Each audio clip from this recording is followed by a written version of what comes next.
Bonjour, nous sommes en présence de Frédéric Jean-Jean devant son emblématique brasserie des Templiers et nous le rappelons, chers amis du Méridional, Frédéric est aussi secrétaire général de l'UMI.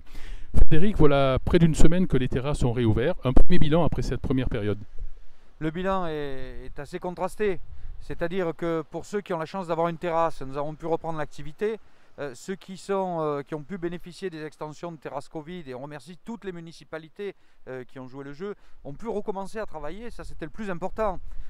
Sur le chiffre après, ça va être très variable selon les endroits, mais il ne faut pas se leurrer, c'est l'arbre qui cache la forêt, puisque beaucoup de nos confrères vont pouvoir rouvrir à partir du 9 juin à 50% des salles, d'autres devront attendre la fin juin, et on pense aussi évidemment aux discothèques, qui eux sont renvoyés aux calendes pour savoir quand ils vont pouvoir recommencer à travailler, ce qui n'empêche pas à côté d'avoir des soirées, des fêtes privées avec tout un tas de débordements, et là où d'habitude c'est sous contrôle, quand on est dans une discothèque, là la porte est ouverte à tous les abus. Frédéric, merci. Effectivement, une situation sur les discothèques assez peu compréhensible, puisque clairement le gouvernement dit non à la réouverture au 30 juin. Est-ce que cette première période vous fait penser que la saison peut être sauvée pour vous et vos confrères, Frédéric ? Je pense qu'on peut dire que la saison ne va pas être sauvée. C'est pas pour rien que le gouvernement a dit que les aides seraient maintenues jusqu'à fin septembre. Beaucoup de nos confrères n'ont pas pu rouvrir. Certains vont rouvrir à partir du 9 juin, d'autres à partir de début juillet.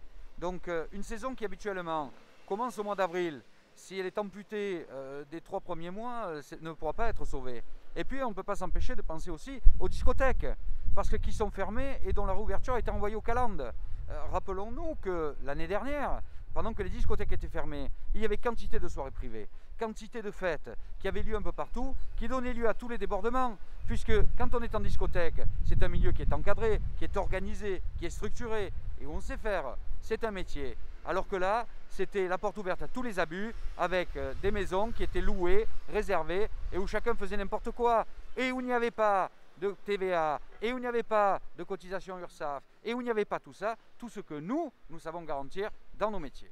Que la saison soit sauvée, c'est une chose, et il faudra voir, parce que démarrer la saison effectivement à partir du 1er juillet, c'est pas la saison. La saison démarre bien en amont. Nous n'avons toujours pas les croisiéristes sur Marseille, et il semblerait que la mairie ne veuille plus de croisiéristes. Bon, on va voir comment ça va se développer, mais dire que la saison qui d'habitude commence à partir de fin mars, début avril, va être sauvée, c'est se tromper. Ce qu'il faut reprendre, c'est que nous repartons de zéro. Ce qu'il faut comprendre, c'est que nous avons la possibilité de redémarrer progressivement. Et c'est ça qui est essentiel pour nous. Essentiel. Merci Frédéric. Et je l'ai dit tout à l'heure, vous avez changé votre bâche, le message n'est pas le même. Pourquoi était-il important que vous changiez ce message ? Très simplement, le message pendant que nous étions fermés, c'était il faut sauver nos entreprises et sauver les emplois. Et puis maintenant, on s'adresse à ceux qui peuvent revenir, à ceux qui nous ont soutenus, nos clients, nos fournisseurs.